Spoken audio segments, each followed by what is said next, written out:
करने लायक।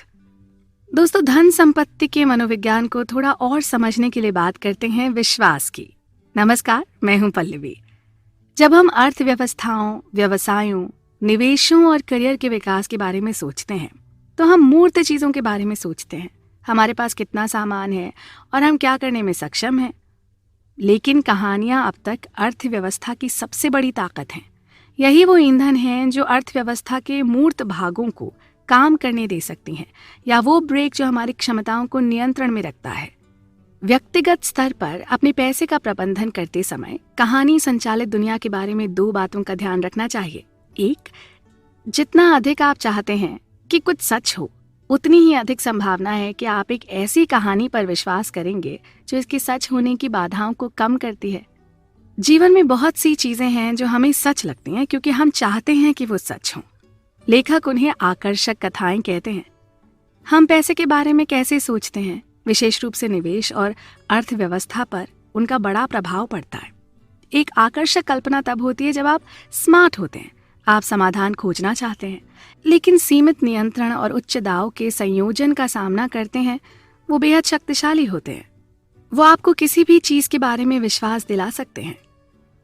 इतनी सारी वित्तीय राय हैं कि एक बार जब आप कोई रणनीति या पक्ष चुनते हैं तो आप आर्थिक और मानसिक रूप से उनमें निवेशित हो जाते हैं।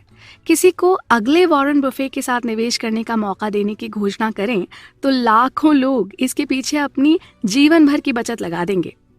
यदि आपको लगता है कि मंदी आ रही है और आप अपने सभी शेयरों को प्रत्याशा में बेच देते हैं तो अर्थव्यवस्था के बारे में आपका दृष्टिकोण अचानक से विकृत हो जाएगा, जो आप चाहते हैं। हर छोटी घटना एक संकेत की तरह दिखेगी कि कयामत आ गई है, शायद इसलिए नहीं कि ऐसा है, बल्कि इसलिए कि आप इसे चाहते हैं। 2, दुनिया के बारे में हर किसी का एक अधूरा नजरिया होता है, लेकिन हम अंतराल को भरने के लिए एक पूरी कथा बनाते हैं। जीवन का सीमित ज्ञान रखने वाला बच्चा अभी भी खुश रहेगा क्योंकि वो खुद को समझाने के लिए अपने दिमाग में कहानियां बनाता है कि सब कुछ ठीक है। वो सांता क्लॉज द्वारा उपहार लाने या टूथ फेरी को अपने तकिए के नीचे पैसे छोड़ने के विचार से खुश हो सकता है। ये नजरिया वास्तव में हम सभी के लिए सच है, चाहे हमारी उम्र कुछ भी हो। भले ही हमारे पास पूरी जानकारी ना हो, लेकिन हम ये समझने और समझाने के लिए कथाएं बनाते हैं कि चीजें किस तरह से होती हैं, वो क्यों होती हैं। अधिकांश लोग जब किसी ऐसी चीज का सामना करते हैं जिसे वो समझ नहीं पाते क्योंकि उनके अनुभव सीमित हैं। हम सभी चाहते हैं कि जिस जटिल दुनिया में हम रहते हैं वो कम से कम हमें तो समझ में आए। इसलिए हम प्रभावी रूप से ब्लाइंड स्पॉट के अंतराल को भरने के लिए खुद को कहानियां सुनाते हैं। ये इतना सुकून देने वाला है कि हम खुद को ये बताने के लिए ललचाते हैं कि हमारा अपने जीवन के सभी हिस्सों में पूरा नियंत्रण है। इजराइल के एक मनोवैज्ञानिक अर्थशास्त्री डैनियल कैनमैन बताते हैं, ये कहानियां कैसे बनाई जाती हैं। योजना बनाते समय हम इस बात पर ध्यान केंद्रित करते हैं कि हम क्या करना चाहते हैं और क्या कर सकते हैं, दूसरों की योजनाओं और कौशल की उपेक्षा करते हुए जिनके निर्णय हमारे परिणामों को प्रभावित कर सकते हैं। अतीत की व्याख्या करने और भविष्य की भविष्यवाणी करने दोनों में हम कौशल के कारण भूमिका पर ध्यान केंद्रित करते हैं और भाग्य की भूमिका की उपेक्षा करते हैं। हम जो जानते हैं उस पर ध्यान केंद्रित करते हैं और जो हम नहीं जानते उसकी उपेक्षा करते हैं, और इसी से हमें अपने विश्वासों में अत्यधिक विश्वास हो जाता है। चर्चा में आगे है अब तक की कही हर बात का कुल जमा निचोड़, तो अपने फायदे के लिए आप हमसे जुड़े रहिए। कुल जमा। नमस्कार दोस्तों, अब हम धीरे धीरे अपने सफर के आखिरी पड़ाव तक पहुंच रहे हैं। ये अध्याय कुछ और नहीं, बस एक सारांश है उन छोटे और कार्रवाई योग्य सबक के बारे में जो आपको बेहतर वित्तीय निर्णय लेने में मदद कर सकते हैं।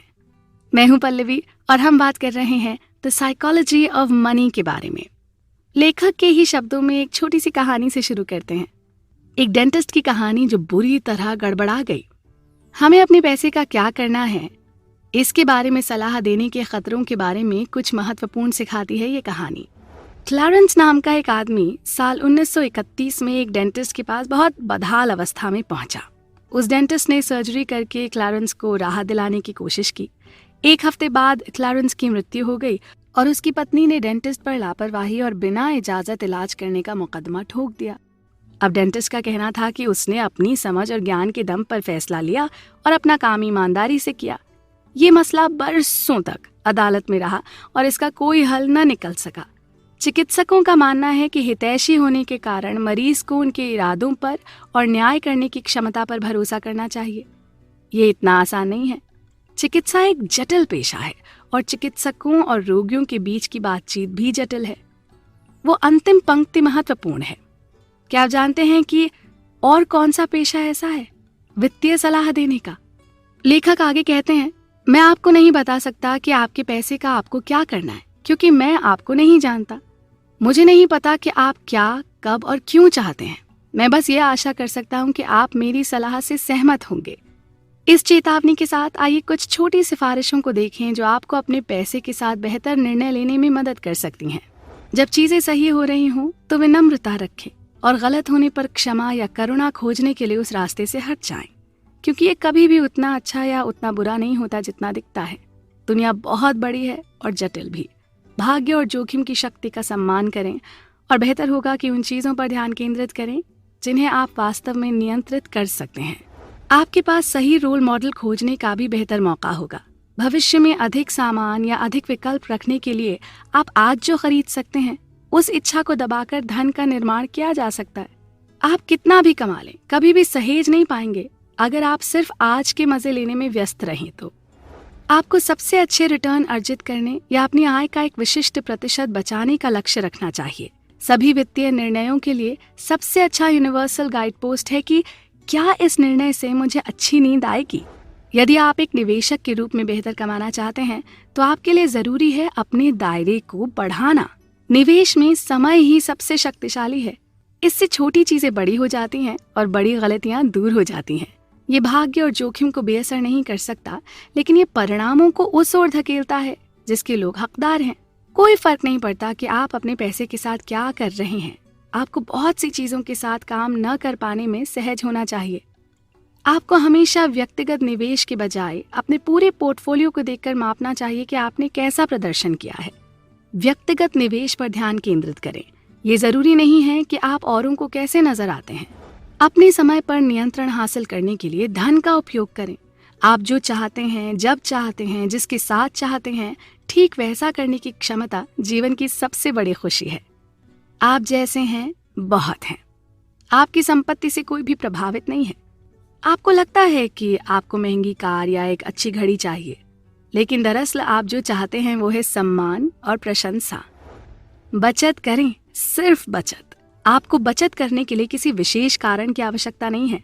कार या डाउन पेमेंट या मेडिकल इमरजेंसी के लिए बचत करना बहुत अच्छा है, लेकिन उन चीजों के लिए बचत करना जिनकी भविष्यवाणी करना असंभव है, बचत करने के सर्वोत्तम कारणों में से एक है। कई स्मार्ट, सूचित और उचित लोग भी वित्त निवेश से असहमत हो सकते हैं, क्योंकि लोगों के लक्ष्य और इच्छाएं काफी भिन्न होती हैं। यहाँ ये जानना जरूरी है कि कोई एक सही उत्तर नहीं है, केवल वो उत्तर सही है जो आपके लिए काम करता है। तो दोस्तों, इन सुझावों के साथ ही हम मॉर्गन हाउसल की लिखी इस किताब द साइकोलॉजी ऑफ मनी के समापन पर आ गए हैं। हम उम्मीद करते हैं कि आप इन सभी बातों का लाभ उठाएंगे। नमस्कार।